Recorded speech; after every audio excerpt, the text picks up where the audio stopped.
সামান্য মাসির মাথা পরিমাণ পানি চোখের কোনায় উদিত হইলে দোজগের উপরে প্রভাব পড়ে, অ্যাটাক হয়, সাথে সাথে দোজগের উপরে প্রভাব পড়ে, দোজগের উপরে যে অ্যাটাক হয়, দোজগ বুঝা যায়। এই চক্ষু জাহান্নামে যাবে না, কিন্তু কালতে আফসোস মনের থেকে মুখে আসবে, মুখের থেকে চোখে যাবে, আর অনাবরত পানি পড়বে। হাদিসে আছে গালে এতটুকু গর্ত হবে যে ইচ্ছা করলে শিপ চালানো যাবে, কিন্তু দোজগের উপরে কোনো প্রভাব পড়বে না, কসম। এই জন্যই আমার কথা শুরুটা এটা, যে একদিন আমরা আফসোস করব, আর আজকেও দুনিয়ার বিষয়ে আমরা আফসোস করি। 100 টাকা হারায় গেলেই কত আফসোস, 500 টাকার নোট হারাইলে তো আরো আফসোস, 1000 টাকা হারাইলে তো আরো আফসোস, লাখ লাখ কোটি কোটি হারায় গেলে তো আরো আফসোস। অথচ এটা আফসোসের বিষয় ছিল না। আফসোসের বিষয় যেটা ছিল ওটা হাদিসে ইঙ্গিত আছে, আফসোসের বিষয় কি ছিল।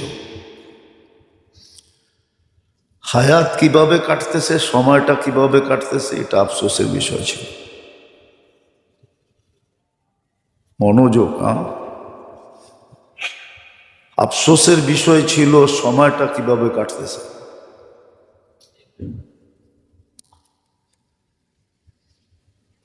হায়াতুকা কাবলা মৌতিকা, আফসোসের বিষয় ছিল, চিন্তার বিষয় ছিল যে আমার সময়টা কিভাবে কাটতেছে, কি কাজে কাটতেছে।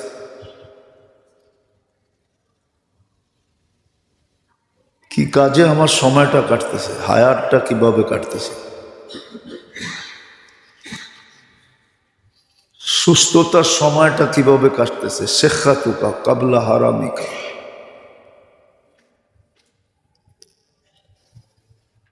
আবার যৌবনটা কিভাবে কাটতেছে, যুবকদের ভাবা উচিত যে যৌবন কিভাবে কাটতেছে। বৃদ্ধদের ভাবা উচিত আমার যৌবনটা কিভাবে কাটছে, এটা ভাবা উচিত।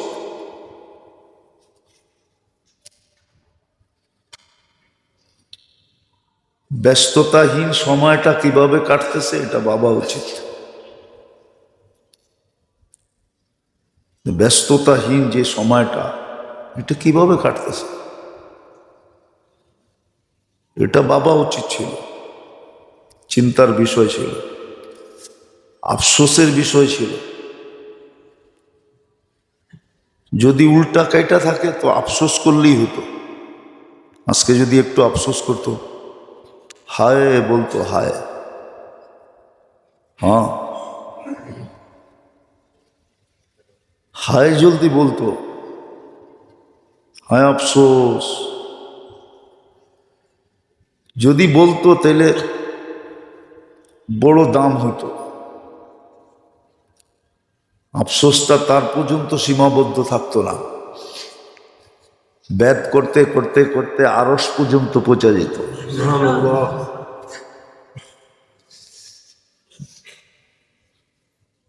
আরশওয়ালা পর্যন্ত পৌঁছা যেত। এরকম পঞ্চম যেটা, যতটুকুই আল্লাহ দিয়েছেন সম্পদ, অর্থ সম্পদ, এটাও একদিন আফসোসের কারণ হবে। কিন্তু আজকে যদি চিন্তিত হইতো কিভাবে লাগতেছে, কোথায় লাগতেছে, কি কাজে লাগতেছে, কেমনে লাগতেছে, কতটুক লাগাইতেছি, কতটুক লাগাইতেছি না, না লাগানোর উপরে যদি আজকে একটু আফসোস হতো যে আল্লাহ মন তৈরি হয় না, পারি না লাগাইতে, তাইলে হয়তো কাজে দিত।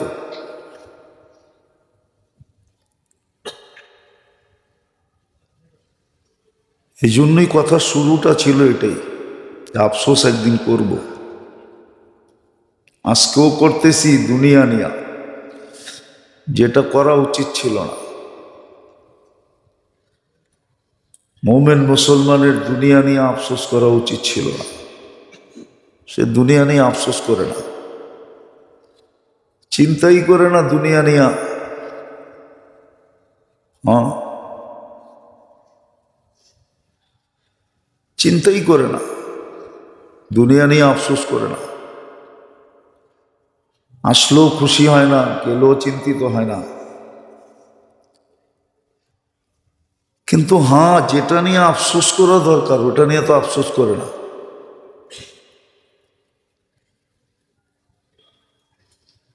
এই জন্য আল্লাহ কাজে লাগানোর জন্য ক্ষেত্র তৈরি করে দিয়েছে। অনেক সময় মানুষ বলে টাকা তো আছে, লাগামো কই? টাকা তো আছে, ব্যবসা বাণিজ্য তো ভালো না, দেশের পরিস্থিতি তো ভালো না, কোন জায়গায় লাগায় লস খাবো বলে না? না, মনে হয় বোঝেন না বাংলা। টাকা আছে, অলস পড়ে আছে, কিন্তু ক্ষেত্র নাই, লাভজনক ক্ষেত্র নাই বা বিশ্বস্ত ব্যক্তিত্ব নাই। কার কাছে দিন? দেখতে তো সবাই বুজুর্গ মনে হয়, কিন্তু লেনদেন করলে বোঝা যায় কত বড় বুজুর্গ। দেখতে তো মনে হয় ওনার চেয়ে বড় পাগড়িওয়ালা দুনিয়ায় কেউ নেই, কিন্তু লেনদেন করলে বোঝা যায় কত বড় পাগড়িওয়ালা, ঠিক না? দেখলে তো মনে হয় কুতুব একবারে, কিন্তু আচার ব্যবহার করলে দেখা যায় কত বড় কুতুব, ঠিক না? আছে না বহুত মানুষ দেখতে কুতুবের মতো মনে হয়। মনে হয় আব্দুল কাদের জিলানী রহমতুল্লাহ থাকলো ওনার মুরিদ হইত, কিন্তু লেনদেন করলে দেখা যায় মাশাআল্লাহ। উল্টা কইলাম না, মাশাআল্লাহ কইলাম। লেনদেন করলে বোঝা যায় মাশাআল্লাহ, ঠিক না? সত্য এটাই তো, যেটা বুঝাইতে চাইতেছি। আল্লাহ করো বুঝে আসো। আল্লাহ ক্ষেত্র তৈরি করে দিছেন, আবার গ্যারান্টি যুক্ত ক্ষেত্র। ক্ষেত্রগুলা সব গ্যারান্টি দেওয়া, আর গ্যারান্টিটাও আল্লাহ স্বয়ং নিজে দিছেন, যে হায়াত কোথায় লাগাইলে, কিভাবে লাগাইলে, কি কাজে লাগাইলে, কোন পদ্ধতিতে লাগাইলে প্রত্যেকটা মুহূর্ত দামি হবে। যৌবন কোথায় লাগাইলে দামি হবে। এক এক সেজদার দাম কত হবে, এক এক জিকিরের দাম কত হবে, এক এক তেলাওয়াতের দাম কত হবে, এক এক তসবিহাতের দাম কত হবে, এটা পর্যন্ত বলে দিছেন। সুস্থ অবস্থায় সময়টা লাগাইলে, সুস্থতা যদি কাজে লাগানো হয়, তাহলে কেমন দাম হবে ক্ষেত্র দেখাইয়া দিয়েছেন, কোন ক্ষেত্রে লাগাবে। তো ক্ষেত্র আল্লাহ তৈরি করে দিয়েছেন, আবার ক্ষেত্রগুলার মূল্য নির্ধারণ করছেন, মূল্য কত হবে, মূল্য কত হবে। এরকম অবসর সময়টা কোথায় লাগাবে? মোবাইল দেখতে দেখতে লাগাবে না কি কাজে লাগাবে?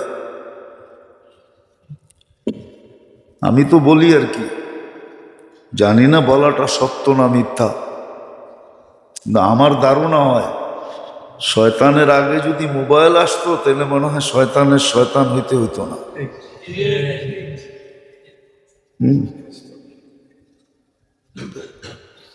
ওর আগে যদি মোবাইল আসতো আর ইন্টারনেট আসতো, গুগল আসতো, তাহলে মনে হয় ওর শয়তান হইতে হইতো না। অবসর সময়টা কোথায় কাজে লাগবে? আচ্ছা, কাজে লাগে নাই, কমসে কম যদি এতটুকু হইতো যে আমরা ইস্তেগফার করতেছি, আল্লাহর কাছে মাপ চাইতেছি যে আল্লাহ পারি নাই, ধোকার কারণে পারি নাই। আবার আল্লাহ দেখাইও তো দিছে যে ধোকার বস্তু তোমার ভিতরে রাখা আছে। মানুষ ধোকা খাবে এটাই সত্য, মানুষ ধোকা খাবে না এটা সত্য না। মানুষ ধোকা খাবে না এটা কি না? সত্য না। মানুষ ধোকা খাবে, কেননা তার ভিতরে ধোকার জিনিস রাখা আছে। মন, ইন্না নাফসালা আম্মারা, মন তাকে ধোকা দিবে, নফস তাকে ধোকা দিবে। হাজারো ধোকার জিনিস রাখা আছে। এই জন্য ইঙ্গিতও দিছেন, সুস্পষ্ট ইঙ্গিত, লা ইয়াকুররান্নাকুম বিল্লাহিল গারুর। ধোকার জিনিস কিন্তু চতুর্দিকে ছড়ানো ছিটানো, কিন্তু ধোকা খায় না, জেনে না ওটি সব ধোকা। যেমন দুনিয়া ধোকা, সব ধোকা, সম্পর্ক ধোকা। বলে দিছেন এক একটা এক একটা, কোরআনে সবগুলো সুস্পষ্ট আছে। হ্যাঁ, ধোকা যেন না দেয়, চিহ্নিত করে দিছেন, চিহ্ন লাগায় দিছেন। জানতো না এই জন্য বোঝেনও না। মাঝে মাঝে অফিস আদালতে যাই তো দেখবেন, ওসির অফিসে, ওসির কামরায় গেলে তো দেখবেন সে যেই থানার ওসি, ওই থানার ম্যাপ লাগানো আছে তার পিছে। আবার ওই থানার ভিতরে কোন জায়গাগুলা বেশি ক্রিটিক্যাল ওইখানে মার্ক করা আছে, চিহ্ন দেওয়া আছে। ওইখানে লাল সবুজ চিহ্ন লাগানো আছে। আল্লাহ এরকম নির্ধারণ করে দিছে, আমাদেরকে চিহ্নিত করে দিছে। ওইখান থেকেই মানুষ শিখছে, নাহলে মানুষ শিখতো না, মানুষের শিখার সুযোগ ছিল না।